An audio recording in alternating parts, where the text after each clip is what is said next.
Well, good afternoon, everyone. My name is Javier Inclán. I am the chair of the government chair of the Evolving the Workforce Community of Interest, and I wanted to welcome everyone today to the Retaining Gen Z in the Government presentation. From the associates, we got a little briefing a week and a half ago or so, and I'm sure everyone will be very excited to hear the results, and hopefully there will be some robust discussion and questions at the end. So Bryn and company, thank you so much for being here, and take it away. Yeah, great. Thanks, everyone. We are going to be presenting about retaining Gen Z in the government today. I will pass it off to Emily to kind of just give a brief introduction.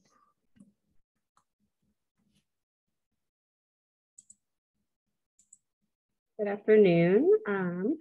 So our presentation is about retaining Gen Z in the government. It's going to be presented by Q Tang, myself, Emily Bruin, Bryn O'Neill, Matt King, and Caitlin Davis. During our presentation, we'll provide some background on Gen Z and discuss the importance of Gen Z in the government workplace. Addition to that, we'll be highlighting the top takeaways from several interviews that we conducted with Gen Zers and those that hire them. Then we'll close with some lessons learned and our recommendations from our white paper.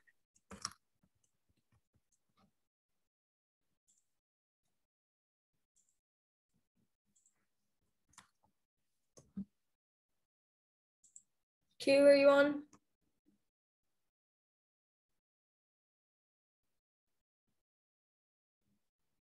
I thought I saw her on.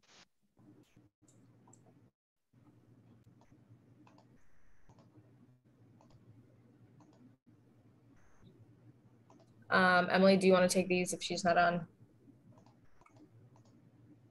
She's on. She just, we can't hear her when she's off mute for some reason.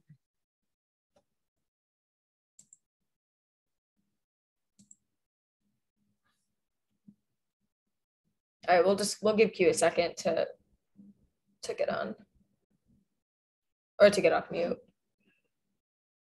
We can't hear you.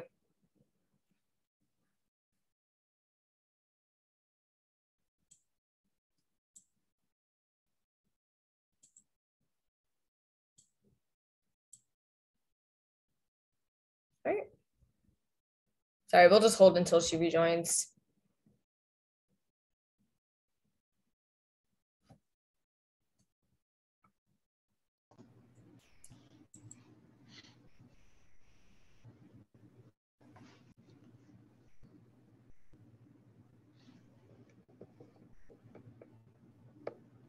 One thing I'll throw in there real quick is we did this presentation as a breakdown for Gen Z, and we had to present to our associates group, and another group within the associates group did retaining Gen Z as well. But kind of geared it a little bit different. So obviously it is a pretty pressing interest and need within government. So I just found it funny that two groups kind of went down that path. So when Q jumps in, we can kind of dig in, but I'm sure there'll be a lot of questions that we can definitely answer. So, and I'll monitor the chats as well, so I can kind of bring those up.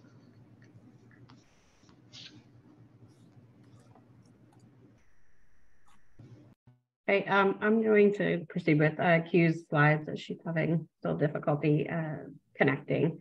So some kind of general characteristics of Gen Z.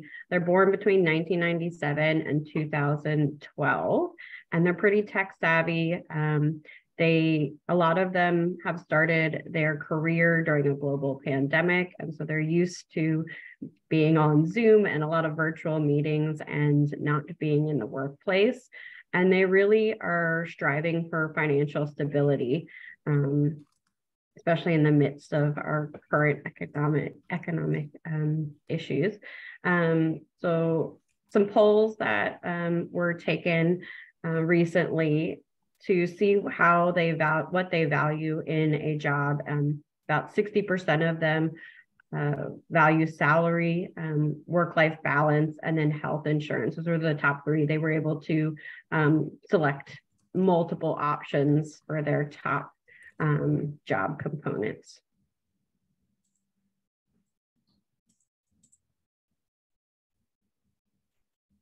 And 30% of the federal workplace right now is over the age of 55, which is why this is such a pressing issue. Because in comparison, just over 1% of the federal workforce is Gen Z. And that was, these percentages are from 2021. So they're a couple of years old, but I imagine they haven't changed that much. And with that majority retiring soon, we're looking for that next generation to come in and continue on with the government work that needs to be done. So this is why this is such an important topic. In addition to that, the turnover rates are drastically different between the Gen Zs and the older generations. They're almost double that. And with them being such a small percentage of the workforce, it's a really big problem. Yeah. And so we really need to focus on them. Yeah. So now we will go into just a general discussion question for the group. We wanted to ask two sort of separate questions that kind of intertwine with each other. First is what drew you to work for the federal government? And second is what factors have made you want to continue to be a government employee? I guess right now we would just ask if people maybe raise their hands if they're interested in answering this question. And we can kind of just hear people's different experiences and why they have chosen to work for the government and why they continue to. Is there anyone that maybe wants to volunteer and answer? I can't really see the raising hands if there are any. Go ahead, Jamie. Ready, Jamie from Jefferson Consulting. I'm a fellow, so finished the Voyagers program. Congrats to all of you for pursuing associates. I think what drew me to the federal workforce is the mission. So I'm a contractor supporting mostly USAID, but the mission of USAID is really what drew me to the work here and being able to support them while staying in the private sector. I think it's a little easier way to get in to the government. And then I think the people are what make us continue. Everyone's always trying to get better, finding new ways to do things. So those are my responses, and congrats for this. Thanks. Thank you. I'm just going to go down my list. Raylan. Hi, good morning, good afternoon to everybody. I would say the thing that really drew me to working for the federal government was also mission related. I started out with the Forest Service, and just being part of that agency, it like really overlapped and aligned with what my personal values are.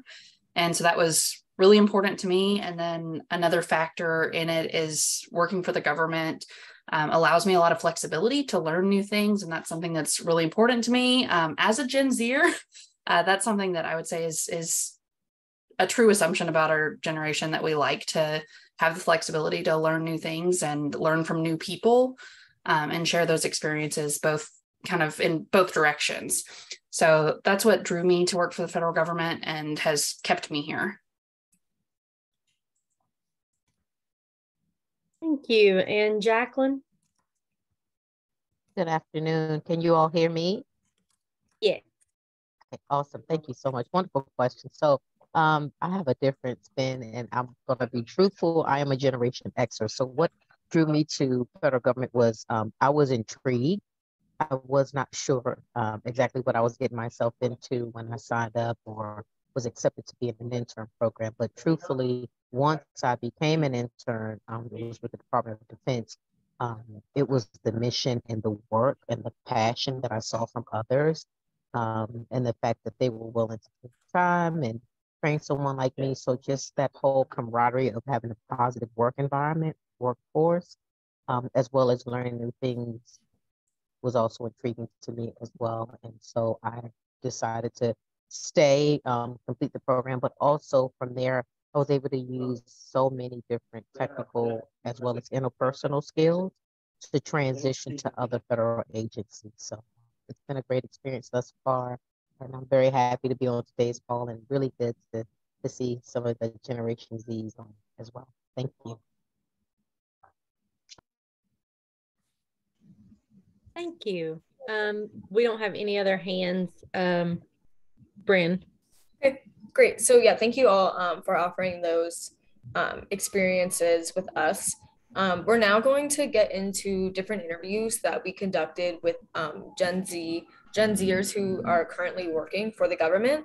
And we're just going to talk about some pros and cons that each of these individuals have experienced in the government. Oh, sorry, I have one more discussion question. I didn't realize. We wanted to ask before we get into the interviews, what factors do you think deter Gen Z from working in the federal government? And do you share these same views? So, you know, as we discussed earlier, there's a lack of the younger generation working for the government. And we wanted to poke your brain and see what you all think, you know, maybe why that is before we get into their interview responses. Does anyone have their hand raised? Sorry, I can't really see hand raised. Sally, I'll start with you.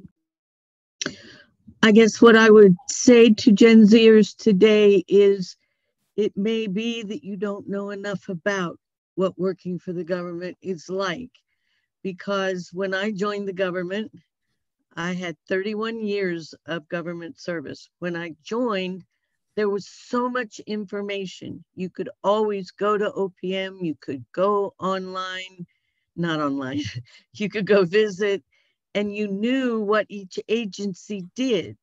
Now it's very hard to figure out what they do, why they do different things. I have so many young people saying to me, how could you stay in the same job for 31 years?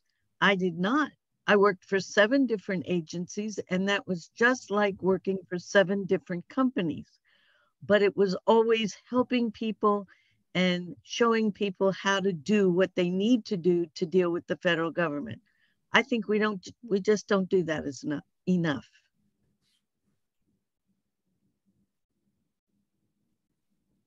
Yeah, for sure. I think that's one of the biggest things, and we'll get into that. Does anyone else have their hand raised? Lori?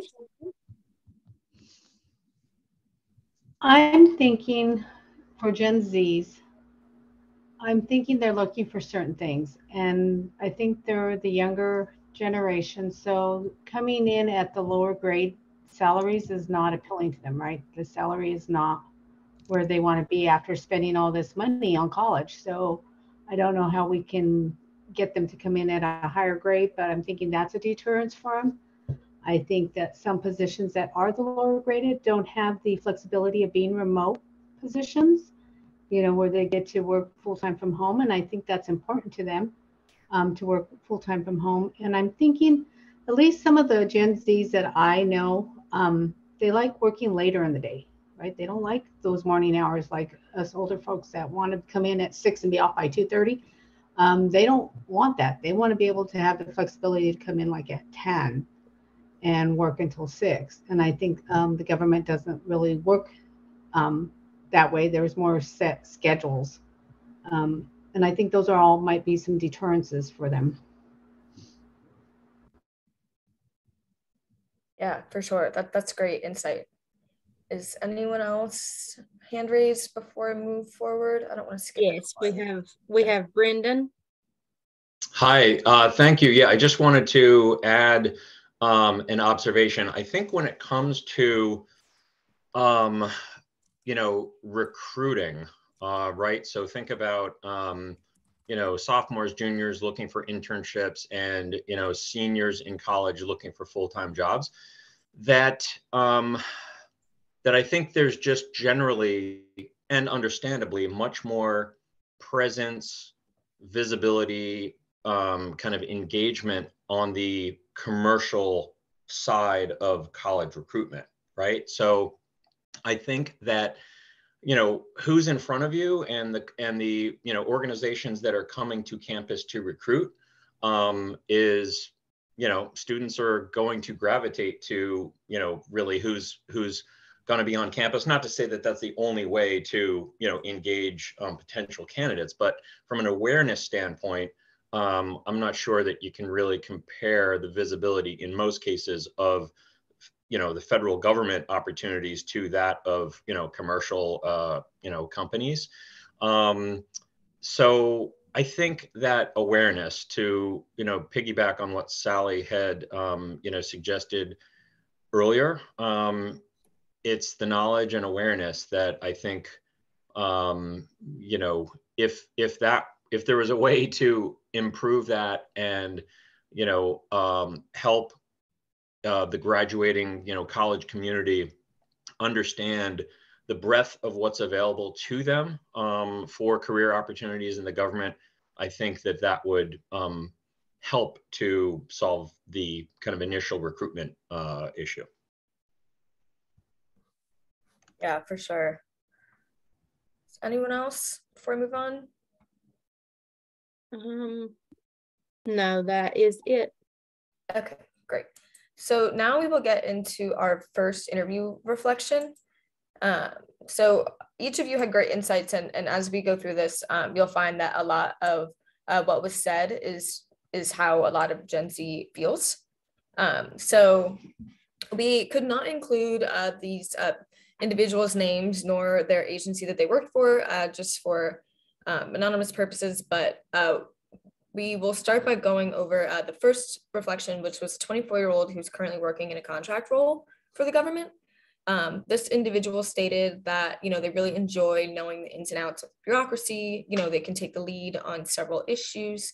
And they also stated that the specific agency that they are at provides a lot of incentives for younger members to stay. And they also enjoy having some financial stability, benefits that the government provides, as well as having a hybrid environment option. A big con that stood out to me, at least in this interview, was this individual has a hard time finding a community within their age bracket. You know, that can be due to just the lack of Gen Z overall in the government. So that is challenging for them, as well as sort of the gravity of issues that they work on. And as we go through these, I mean, some of the cons are, you know, things that I don't think we could really change, but it still is, you know, nonetheless interesting to hear. So I will go to the second interview reflection. So this is an individual working in a StratCom role. You know, they really have a passion for making a difference, and they have a really strong support system at this agency, and they're able to merge their personal interest of StratCom and international development. So I know that was sort of stated earlier a little bit, you know, having a mission kind of oriented role in the government, and, you know, mixing that with the culture in their specific agency has really inspired, you know, this specific Gen Zer to stay. Again, con, you know, navigating bureaucracy can be challenging, and it can take some time to see change within the government. Again, not something that is super easy to change, but still interesting to hear. So the third interview was a 25-year-old working as a program analyst. As you can see here, lots of pros for this individual. Only con is that pay could be improved. I know that was something we spoke about earlier. But, you know, this individual enjoys a virtual option that was also stated earlier. They also enjoy having a lot of opportunities for networking and sort of flexibility for trainings that are provided to them through the agency that they work for. And they are very big on, you know, public service and having a mission-oriented role. Yeah, so I will pass this off to Emily to talk about the fourth reflection that we have. And after all these interviews, we'll all kind of debrief together and have a discussion about, you know, what our thoughts are on all of these.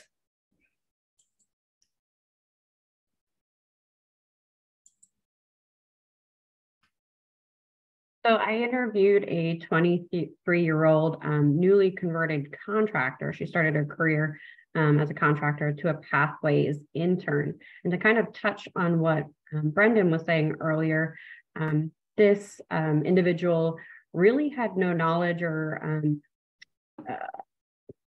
any insight into the pathways internships that are available to get your foot in the door as a government employee.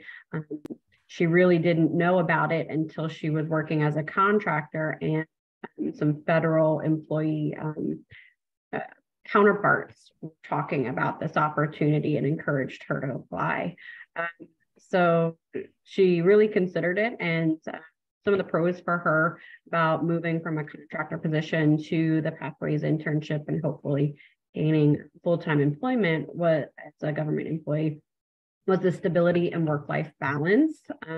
Just kind of being able to be more flexible actually in her hours instead of kind of being really set as a contractor. She was able to choose different types of schedules, like an AWS schedule. And she went from being a fully remote position to a hybrid. And that was one of the biggest pluses for her. It allowed for easier cross-training and learning from other individuals. So she's not pigeonholed into just her role. She was allowed to and is encouraged to learn from other teammates and be able to collaborate with them across different teams and projects. Some of the cons that she brought up in her interview was that she just really never envisioned being a government employee and is still kind of unsure that she wants to be there long term. So I think there's some work to be done for these kind of interns and who are just kind of starting out to really show them the benefits of staying in the government term. And one of those kind of that she pointed out was pay, obviously. Starting out as a Pathways internship, the pay is not the best. And then even just growth over the next couple of years is not what she would prefer it to be. She also found that the onboarding process was long and frustrating, really drawn out, and didn't really know where she was in the process for most of the time. And that really was just a really frustrating point for her that she found to be a deterrent. But overall, she decided to make that change and go with the Pathways internship. And then I will pass it off to Matt for the next one. Yeah, thanks, Emily. So kind of segueing off of what Emily mentioned, I'll kind of start on the con side of this one here. But I interviewed a 26-year-old working as a program manager. And one of the main focal points from this was that the overall interview process to get into the government was a pretty tedious one. This person came out of school, was very interested in getting into the government. The process to interview, hear back, kind of the whole timeline took almost 7 months to get to a point of any type of, knowledge of how the process was going, if he was going to continue, along those lines. So in the meantime, he ended up taking on a contractor role, that kind of worked alongside the government, but still deep down wanted to be involved with the government. So, after working as a contractor for a few years, jumped back into the government and was able basically to find an agency that expedited the process and really was more seamless in their hiring process. And, kind of digging into the government side more and how they really have appreciated their role. The community feel and the overall culture within the government is something that he is extremely satisfied with. He's fascinated with how easy it was to connect with upper management and, be able to not only talk and discuss with more Gen Z type candidates or employees, but also, reach out and get feedback from management that helps him kind of guide his path forward. And the other thing that I found interesting was, although pay again was another con, but this time it was approached more of a, hey, the pay isn't always great, but there's a lot of stability in the pay, and they don't really cap the potential for growth in the sense of, hey, you can move to a GS 12 or 13 or 14. It's not restricted in how many of those GS levels can be in that division. So the growth potential is there. The salary is comforting, but really the training and the cultural feel is something that they really have taken and appreciated. And this actually leads me into the next interview that I did, which is a little bit more unique. This was actually interviewing a director in an agency that has taken that Gen Z mind frame and kind of run with it. So this is now focusing a little bit more on how they've been able to retain and initiatives that they have with Gen Z. So again, not necessarily pros and cons, but this from a retention side of what they've already been able to establish is creating a cohort for all new employees that come through. So they obviously have a cohort of Gen Z new employees that they can kind of connect with and grow as they work through the company or the agency. But it also allows them to kind of interact with different levels of cohorts. So senior management, leadership, anything like that. The cohorts are able to kind of intermingle and creates a nice sense of unity. Something that seems obvious that a lot of agencies should do, but maybe don't, is kind of outside of work activities, and it's more, setting up different social environments, whether it's kickball or happy hour, whatever it can be, it is a way to have everyone connected outside of work, especially if they're in a hybrid or virtual environment. And the one thing that I really found interesting was skip level interviews, which may be in multiple agencies, but this one stood out. They set it up so that the Gen Z, the entry level employee coming in, is able to interview and connect right away with people of their own age, but also in a leadership perspective. So they're interviewing on multi levels and already coming in with insight of kind of career path and that connection point. And then more initiatives really that they're focusing on. They've implemented what they call generational roundtables, where different age brackets groups are able to sit down and kind of speak to what interests them, what drives them, how they feel the working environment is best suited for them. And it's a sounding board for the other roundtables, the other generations, to hear how people work best, right? Someone coming into Gen Z may not want to work the same way, which was brought up. They may not want to start at 7 a.m. or 8 a.m. So there's different notes to take away from there. And then the internship program, something that we've talked about already, but it basically is an improved internship program within universities, so that there is a wherewithal and an understanding of what they're getting into before they even get in. They get that internship, they can apply right out of college, and they already have kind of segued a path for themselves within that agency. So, speaking to that, kind of focusing in on pros and cons, but also retention and initiatives, kind of leads us to another question here. Yeah, so that is, Emily. Yeah, go ahead. No, I'll take it. So yeah, after hearing about some of the thoughts that current Gen Z government employees have, do you kind of agree or disagree with what they've had to say? And then following into that, what changes do you think the government could make to maybe draw more Gen Z employees in over the next decade?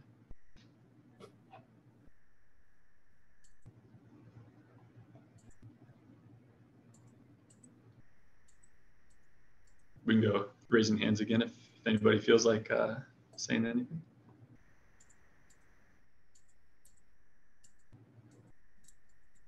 Raylan, go ahead.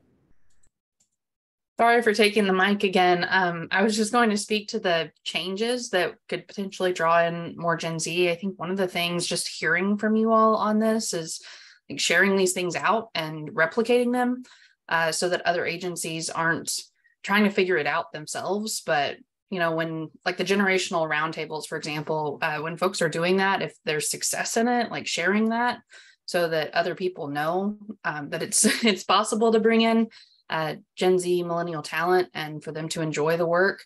And there are ways to make that cross-generational learning and growth happen where different generations really enjoy working together, and just sharing that with folks so that they know that it is possible. Thank you. And Jacqueline? Yeah, so I think it's already been stated, but what's really important is the inter or multi-generational approach, where there's conversation happening across the different generations across federal government. I know where I'm at, the agency I'm at, the Department of the Interior, we actually have training that's attended across all generations, and it's focused on things such as communications. How do we make sure that we are attentive to the needs of Generation Z? I think we have to make this part of the culture of these agencies and not a fad, if you will. It has to be part of the day-to-day thought process, just like when we go to work, we know what the mission is, what the focus is. We have to make sure that the multi-generational or intergenerational is part of that communication as well. That's the only way I think it can stick and gel across federal agencies, as well as sharing success stories. All of the agencies probably have a way of reaching out to Generation Z, but we're not sharing that information across the government as a whole, which I think would be beneficial to all agencies.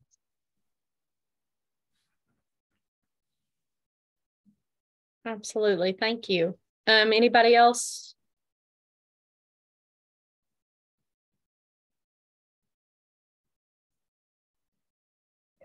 I can move forward to lessons learned, Caitlin, if you want to take over. Absolutely. So, excuse me. So during our research and interviews, the factors that we found most important to Gen Z, other than pay, were a hybrid work environment with in-office options. So they liked the flexibility of being able to work from home, but they also like the ability to do work from office days maybe once a month, or the ability to go in for in-person meetings or events. Second one's a positive work environment and a welcoming company culture. A work-life balance, opportunities for growth within the government, and then benefits. That's not just the basic medical benefits, obviously, but extra benefits like wellness programs, gym memberships, food delivery subscriptions like DoorDash or Uber Eats that some contracting companies in the industry provide to their employees. They want to see the government go above and beyond and make them feel like they're more than just a number, that there is something personal about the benefits that they offer their employees. After bringing together our information, we understood that there's a lot the government needs to do to solve the issue. A few of those examples that are pulled from our research and interviews are easier access to internship opportunities, and this could be as simple as changing the marketing strategies for those internships. Streamlining the hiring process and consistent, clear communication throughout that entire process. That seems to be a very common experience for people who apply to jobs within the federal government. And it does cause those applicants to get very irritated throughout that process, to the point where they may eventually go to a different sector to find employment and leave the opportunity to work for the government. Create a community for incoming employees to focus on that peer support element. And then ACT IAC's own community, GAP, which is the graduate associates participants, emphasizes on keeping members motivated and highlight the purpose of that community. So in order to, next slide, sorry. So in order to promote change, we recommended the ACT IAC Evolving the Workforce COI creates a community for those entering the workforce. This would provide the COI with a direct link to the future generations and work with them to encourage change within the government and industry. This would give Gen Z the voice and purpose that they long for, and this would also help ACT IAC attract those individuals to their professional development programs like the associate programs. We provided the COI with several expectations of creating a community like this. The first one's positive outcomes. So examples of those are knowledge sharing. You would have diverse perspectives, and you would give them that sense of belonging and purpose. We gave them examples of challenges and solutions. One being the issue would be many members may be passive or reluctant to participate actively. And the solution we provided was to give content updates, discussions, and elements to encourage engagement. You could even host a quarterly or monthly spotlight for active members. We provided an organization for the community. Things like defining the purpose and goals, and selecting a chairperson, to evaluating and make changes based on feedback. And lastly, we provided them effective marketing strategies. So promote through social media platforms, webinars and virtual events.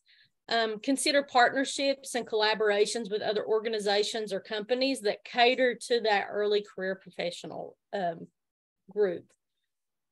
So in conclusion, the government has a lot of changes to make to remain competitive in the workforce. And ACT-IAC can play a pivotal role and serve as a place where Gen Z can help make the changes essential in keeping the government competitive for years to come. Thank you. Does anybody have any questions?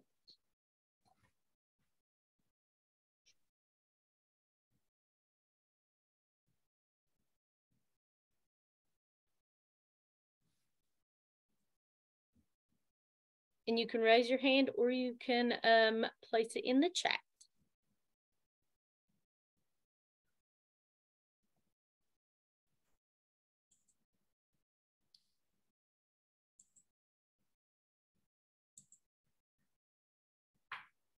Well, if nobody has anything, oh, I see one. Oh, thank you, Trisha.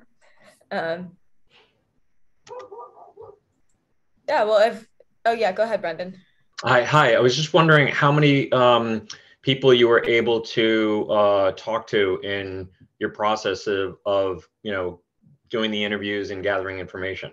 Was it a dozen or thereabouts, or many It's about more? half a dozen. Yeah, great. Yeah. Yeah, some people seemed a little reluctant to want to speak to their experience, whether that was just they just obviously didn't want to be involved, or they didn't want to shed light on something that they maybe want to boomerang to, or something along those lines. But yeah, the outreach was definitely there for a few more, but we did get, obviously we got some nice feedback. So for sure, I think people are definitely willing to speak to it, just finding the right kind of community to do it. Thank you.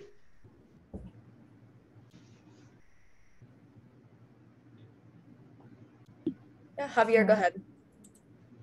Yeah, thanks. So again, I know my co-chair is on as well, and I think I speak for Sydney as well. Regarding this recommendation, regarding creating a sub-community, consider that done. But be careful what you ask for. You just might get it, because we'll be asking for you to help with this. Because I think word of mouth, is great, and I think somebody's personal recommendation to join and to be involved and stay involved is what's going to keep this have a more sustainable sub-community.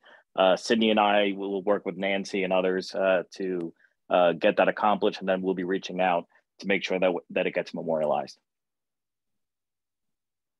Thank you, Javier. This is Sydney, and I'm, for some reason, can't find my hand raising tool, so I'm just jumping in. But I wanted to actually call everyone's attention to Jason Briefels' comment on young government leaders. I think that there's a lot of different other communities that we can tap into, but there's a unique role for ACT-IAC because to the point of some earlier comments as well in the chat, we do span industries. And so we're able to make, sort of build that connective tissue across the private sector, public sector, nonprofit sector. And I think that's a lot of what people are saying is really needed. In the 2010s, we used to refer to this as a cross-sector ninja, right? Like, we do want people to move around and find that mission-oriented engagement inside and outside government, because it's good for everybody.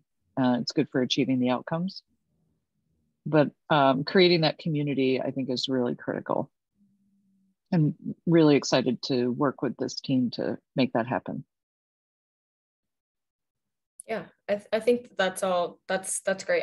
I'm in Gen Z myself, and I can definitely say, even like upon graduating school and stuff like that, I didn't really know about a lot of opportunities, in the government, you know, what was available outside of sort of like USA jobs. I know sometimes that can kind of be challenging to get applications noticed just because there are so many. And so definitely sort of like, I think marketing these different programs and internships and pathways and you know, things like that could definitely be helpful.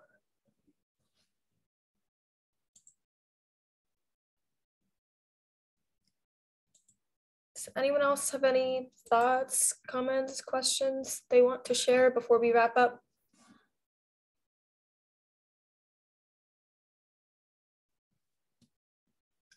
If not, I will send this PowerPoint over. Nancy, can I send it to you? There were some folks that wanted a copy of it.